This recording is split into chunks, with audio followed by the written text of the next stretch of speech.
আল্লাহর নবীর সাহাবীরা ইসলামের জন্য, জান্নাত লাভের জন্য 100 থেকে 100 নাম্বার তারা দুনিয়াতে অর্জন করছে। এই জন্য আল্লাহ তাআলা তাদের উপরে এমন রাজি হয়েছে, এমন খুশি হয়েছে যে আল্লাহ বলেন রাদিয়াল্লাহু তাআলা আনহুম ওয়া রাদু আন। ইন্নাল উলামা ওয়ারাসাতুল আম্বিয়া, ইন্নাল উলামা ওয়ারাসাতুল আম্বিয়া। আল্লাহর পয়গম্বর বলেন যে আমি জমিনে নাই, দুনিয়াতে আমি আর নাই, আমি থাকবো না, আমি চলে যাব, কিন্তু আমার নায়েবরা থাকবে। আল্লাহর নবীর সাহাবীরা ইসলামের জন্য, জান্নাত লাভের জন্য 100 থেকে 100 নাম্বার তারা দুনিয়াতে অর্জন করছে। এই জন্য আল্লাহ তাআলা তাদের উপরে এমন রাজি হয়েছে, এমন খুশি হয়েছে যে আল্লাহ বলেন রাদিয়াল্লাহু তাআলা আনহুম ওয়া রাদু আন। তারা আমার উপরে রাজি, আমি আল্লাহও তাদের উপরে রাজি। চিল্লায় বলেন সুবহানাল্লাহ। এ মানুষ দুনিয়াতে আর আসবে না, দুনিয়াতে তালাশ করে আর কোনোদিন সিদ্দিক আকবর, হযরত আবু বকরের চেহারা দেখা যাবে না। আর কোনোদিন সেই বীর সাহসী সিপাহসালার উমর ইবনুল খাত্তাবকে তালাশ করে আর পাইবা না। আর কোনোদিন তোমাদের সামনে, আমাদের সামনে আর নবীর জামাতা, ইলমের শহরের দরওয়াজা হযরত আলী আর আসবে না, হযরত উসমান আর আসবে না। আমরা তালাশ করলে আর কোনোদিন জামানার বুজুর্গ আলেম আল্লামা শাহ আহমদ শফিরও তালাশ করে পাবো না, জুনায়েদ বাবনগরী পাবো না। আপনাদের অত্র অঞ্চলে হয়তো কোনো এক সময় বড় কোনো আলেম আল্লাহওয়ালা ছিল, আজকে কবরে ঘুমায়, তালাশ করলে আর কোনোদিন পাবেন না। বাবারে, আল্লাহর পয়গম্বর যতই মহব্বত করেন, কোনো দিন আর আল্লাহর নবীর সামনে বৈশা আল্লাহর নবীর জবান থেকে বয়ান শোনা যাবে? এই সুযোগ আর নাই। এই জন্য আল্লাহর পয়গম্বর বলে আমি দুনিয়া থেকে চলে যাচ্ছি, কিন্তু আমি আমার নায়েবদেরকে রেখে যাচ্ছি। ইন্নাল উলামা ওয়ারাসাতুল আম্বিয়া, ইন্নাল উলামা ওয়ারাসাতুল আম্বিয়া। আল্লাহর পয়গম্বর বলেন যে আমি জমিনে নাই, দুনিয়াতে আমি আর নাই, আমি থাকবো না, আমি চলে যাব, কিন্তু আমার নায়েবরা থাকবে, আমার ওয়ারিসরা থাকবে। পয়গম্বরের ওয়ারিস হইল যারা পয়গম্বরের উপরে আসা ইলমি ওহির ওয়ারিস, ইলমের কারণে নবীর ওয়ারিস। আল্লাহ তাআলা মুসারে বলে তোমার নাম কি? মুসা আগ করে খাড়ে রয়েছে, পয়গম্বর মুসা হাঁ করে দাঁড়ায় রয়েছে। আল্লাহ গায়ে তোমার কি জিজ্ঞেসি? জিজ্ঞেসি তোমার নাম কি? মুসা আপনি তো জানেন আমার নাম কি, তারপর আমারে জিগাইন। তৃতীয়বার জিজ্ঞেস করি তোমার নাম কি? পয়গম্বর মুসা বলে আমার নাম মুসা, আমি আপনার নবী পয়গম্বর মুসা। আল্লাহ তাআলা ডেকে বলে এরে পয়গম্বর মুসা, একবার, দুইবার, তিনবার জিজ্ঞেস করলাম, তারপর কেন বললা? কয় আল্লাহ কি জানি কইতারি না। কই যে কইতারো না, এটার নাম হইল তৌফিক, আমি তৌফিক দেই নাই, এজন্য দুইবার তুমি জানো তোমার নাম, তারপরেও বলতে পারো নাই। যখন আমি তৌফিক দিছি, তৃতীয়বার বলতে পেরেছো, এটার নাম তৌফিক। তৌফিক এই যে আপনি আসছেন, বসে আছেন, এটা আপনার ইচ্ছাই না, এটা আল্লাহ তাআলার তৌফিকে। যদি ইচ্ছায় কেউ করতে পারতো, তাহলে দুনিয়ার সব মানুষের ইচ্ছা আছে একদিন ভালো হয়ে যাবে। দুনিয়ার কোনো খারাপকে আমি পর্যন্ত পাই নাই। অনেক মাস্তান সন্ত্রাসকে দাওয়াত দিছি, অনেক রাজনীতিবিদ লিডাররে দাওয়াত দিছি, যারা মানুষকে পাড়া দিয়া দইরা জবাই করছে এমন লোককে আমি দাওয়াত দিছি। এমন লোকের ঘরে আমি দাওয়াত নিয়ে গেছি যিনি পুরা এলাকার টেকাইটটা সেল দেয়। আমি যখন ওনার ঘরে সালাম দিয়া ঢুকছি, উনি অবাক। উনি আমারে বলে বিশ্বাস করেন আমার সামনে আজ পর্যন্ত কোন হুজুর আসে নাই। আমি বলছি ভাইজান, আমিও অনেক দিন আপনারে ফলো করতেছি, আমিও বুঝতেছি আপনি দাওয়াত পান নাই, কিন্তু আজকে আমি আপনার ঘরে আসছি শুধুই মাত্র ওই দৃশ্যটাকে বাস্তবায়ন করতে। মুহাম্মদুর রাসূলুল্লাহ সাল্লাল্লাহু আলাইহি সাল্লামকে কষ্ট দেয়, নির্যাতন করে আবু জাহেল, তারপরেও পয়গম্বর আবু জাহেলের দরওয়াজা ছাড়ে না। আবু জাহেলের দরওয়াজায় বারবার নক করে, তারায় দেয়, অপমান করে দেয়, তারপরেও আবার যায়। সরকার নবী চোখের পানিগুলা জর জর করে ছেড়ে দিয়ে বলতো, চাচা গো, দিনের বেলা কত কাফেররা আমারে মারে। ও চাচা, আমার মা নাই, বাবা নাই, ছোটবেলায় বাবারে মায়ের পেটে থাকতে বাবা হারাইছি, 6 বছর বয়সে মা হারাইছি, বলেন আমার কে আছে? আমার তো কেউ নাই।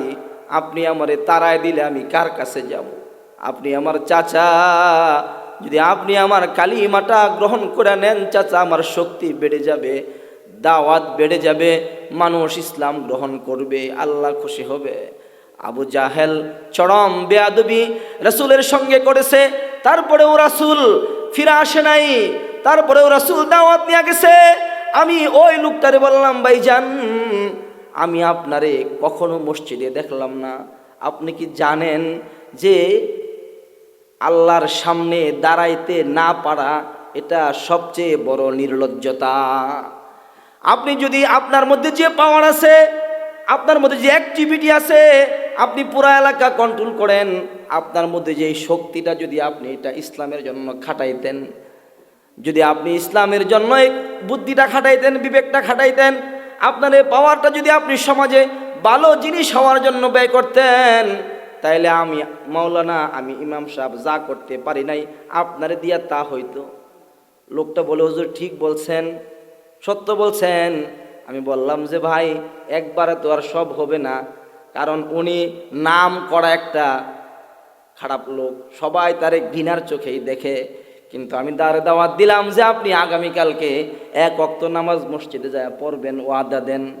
এতটুকুন যদি করেন তাইলে অন্তত আমি বলতে পারবো যে আল্লাহ, আমি এমন একটা বান্দারে আপনার সামনে দাঁড় করাইছি যে আপনার সামনে দাঁড়াইতে লজ্জা পায়। আমি পরের দিন দেখলাম লোকটা মসজিদে গিয়ে এক কোনায় খালি উসকুস করে। আমি তাদের ডাক দিয়ে বললাম, এদিকে আসেন, আমার সাথে দাঁড়ান, আমার পিছনে দাঁড়ান। কিন্তু মেরে ভাই ও দোস্ত বুজুর্গ, ইচ্ছা নাই, এই জন্য তৌফিক লাভ করতে পারে না। আমাদের ইচ্ছা আছে নি আল্লাহর হুকুম বাস্তবায়ন করার? ইচ্ছা আছে? কার কার ইচ্ছা আছে হাত উঁচু করে দেখায়। আল্লাহ তাআলা কবুল করে, মঞ্জুর করে, বলেন আমিন। ভাইও, আপনাদের সামনে কোরআনুল কারীম থেকে 2খানা আয়াতের অংশ তেলাওয়াত করেছি। পয়গম্বরে আরবি মুহাম্মদুর রাসূলুল্লাহ সাল্লাল্লাহু আলাইহি ওয়াসাল্লামের জবান নিঃসৃত অমীয় বাণী থেকে, অগণিত অমীয় বাণী থেকে 2টা হাদিসে পাক আপনাদের সামনে তেলাওয়াত করেছি। ভাই আমার, আপনার জিন্দেগির শেষ ঠিকানা হইল জান্নাত। আমার আপনার শেষ ঠিকানা আল্লাহ বানায় রাখছে জান্নাত। এই জন্য আল্লাহ দুনিয়াতে পাঠাইছে। জান্নাত এমন দামি যে পরীক্ষা দেওয়া ছাড়া এটা লাভ করা যায় না, ত্যাগ করা ছাড়া জান্নাত লাভ করা যায় না, ঈমান ছাড়া জান্নাত লাভ করা যায় না, আমল ছাড়া জান্নাতের নাজ ও নিয়ামত লাভ করা যায় না।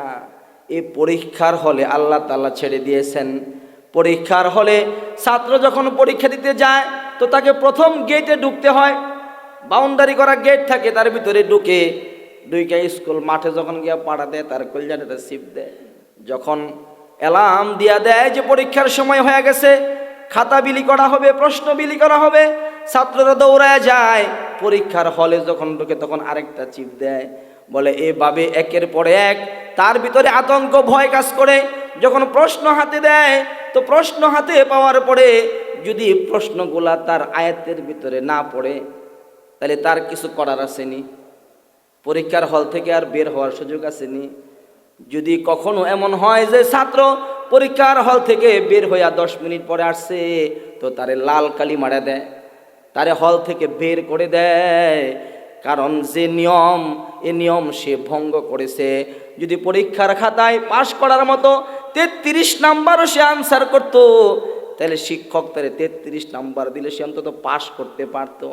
ও ভাই, আল্লাহর নবীর সাহাবীরা ইসলামের জন্য, জান্নাত লাভের জন্য 100 থেকে 100 নাম্বার তারা দুনিয়াতে অর্জন করছে।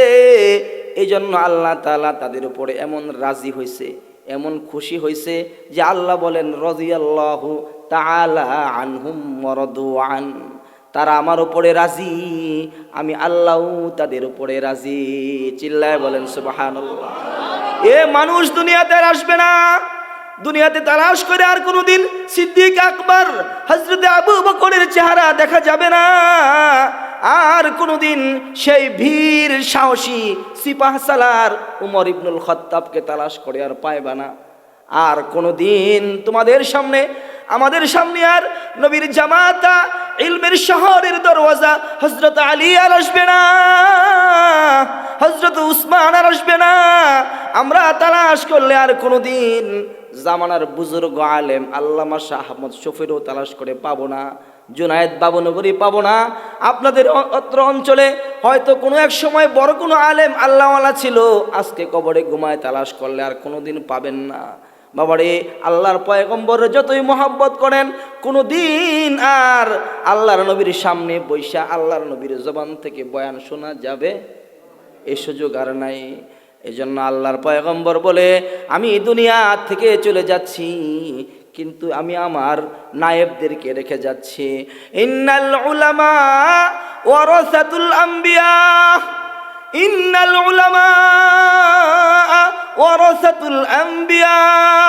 আল্লাহর পয়গম্বর বলেন যে আমি জমিনে নাই, দুনিয়াতে আমি আর নাই, আমি থাকবো না, আমি চলে যাব, কিন্তু আমার নায়েবরা থাকবে, আমার ওয়ারিসরা থাকবে। পয়গম্বরের ওয়ারিস হইল যারা পয়গম্বরের উপরে আসা ইলমি ওহির ওয়ারেস, ইলমের কারণে নবীর ওয়ারেস, ইলমের কারণে নবীর পরিবারভুক্ত, ইলমের কারণে নবীর আউলাদ, ইলমের কারণে তারা নবীর দলের লোক, নবীর নায়েব, নবীর প্রতিনিধি। উলামায়ে কেরাম, ওই যে আল্লাহর এক বান্দা যখন শুনছে আর কোনোদিন নবী দেখা যাবে না, সাহাবী দেখা যাবে না, আর কোনোদিন তালাশ করলে ইমামে আজম আবু হানিফারে তালাশ কইরা পাইবা না, আর কোনোদিন তালাশ করলে চরমুনার মরহুম ফজলুল হককে আর তালাশ করে পাইবা না, আর কোনোদিন কোথাও তালাশ কইরা বাংলার প্রথম বুখারীর অনুবাদক আল্লামা আজিজুল হককে তালাশ করলে আর পাইবা না, আর কোনোদিন হাফিজি হুজুরকে তালাশ করলেও পাইবা না। ও আমার যুবক ভাই, তোমাদের মতো এক নওজোয়ান যুবক যখন নবীর হাদিসটা শুনছে যে উলামায়ে কেরাম নবীর ওয়ারিস, তো এবার উলামায়ে কেরামের পিছনে পিছনে ঘোরে, যেখানেই শুনে যে কোনো আলেম বয়ান করবে, যুবক গিয়ে হাজির হয়ে যায়। মহাব্বত তার দিন দিন বাড়তেছে বাড়তেছে বাড়তেছে, দিলের মধ্যে নবীর প্রেম জাগতেছে। নবীর প্রেম যত বেশি জাগবে, তত বেশি হৃদয়ের মধ্যে আলেম উলামার ভালোবাসা তৈরি হবে। ওই নওজোয়ান যুবক একদিন এমন এক আলেমের সামনে গিয়া বৈশা বয়ান শুনতেছে, যে আলেম একবারে বুড়া হয়ে গেছে, দাড়িগুলা সাদা হয়ে গেছে, চোখের পাওয়ার কমে গেছে, হাতের শক্তি কমে গেছে, কথা বললে দাঁত পড়ে গেছে, কথা বললে কথার মাঝখান দিয়া লালা জমিনে বের হয়ে পড়ে যায়।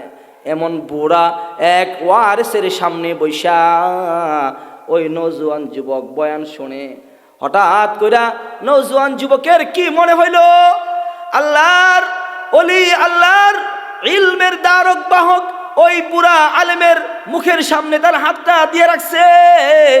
আর যখন ওই বুড়া আলেম বয়ান করে কথা বলে, তো কথার মাঝখান দিয়া একটু লালা আইসা তার হাতের মধ্যে পড়ছে, হাতের মধ্যে আলেমের লালা হাতের মধ্যে পড়ছে। মুঠ করে ধইরা মজমা ছাইরা এক পাশে গিয়া দুইটা হাত আল্লাহর কাছে বাড়ায় দিয়া বলছে, আল্লাহ, আর কোনোদিন তোমার নবীরে আমি দেখব না, আর কোনোদিন সাহাবীদেরকে আমি দেখব না। আরে আমার যুবক ভাই, ওই নওজোয়ান যুবক বলে, হযরত ওমরের মুখের লালা হাসান বসরি খাইছে। হাসান বসরি যখন জন্মগ্রহণ করছে, তো হাসান বসরির বাবা কোলে করে লয়ে গেছে উমরের দরবারে, গিয়া বলে, ওগো আমিরুল মুমিনিন, একটা সন্তান হইছে, তার নাম রাখা দেন, তারে তাহনিক করায়া দেন। হযরত উমর রাদিয়াল্লাহু তাআলা আনহু হাসান বসরির মুখের মধ্যে নিজের মুখের লালা উঠায়া দিছে। এই উমরের মুখের লালার বরকতে হাসান বসরি জগৎ বিখ্যাত আল্লাহওয়ালা হইয়া কবরে গেছে। ওই আলেম মুখের লালা যুবক হাতের মধ্যে লইয়া মসজিদের কোনায় যাইয়া হাত দুইটা বাড়ায় দিছে মালিকের কাছে, আর বলে, আল্লাহ, যদি নবী পাইতাম, নবীর মুখের লালা আমি মুখে লইয়া খাইতাম কত স্বাদ লাগতো।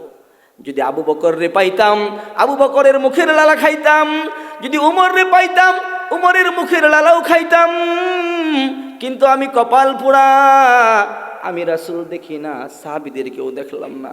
কিন্তু আমি হাদিসের মধ্যে শুনছি, উলামায়ে কেরাম নবীর ওয়ারিস। ও আল্লাহ, রহমতের নজর দিয়া তাকায় দেখো,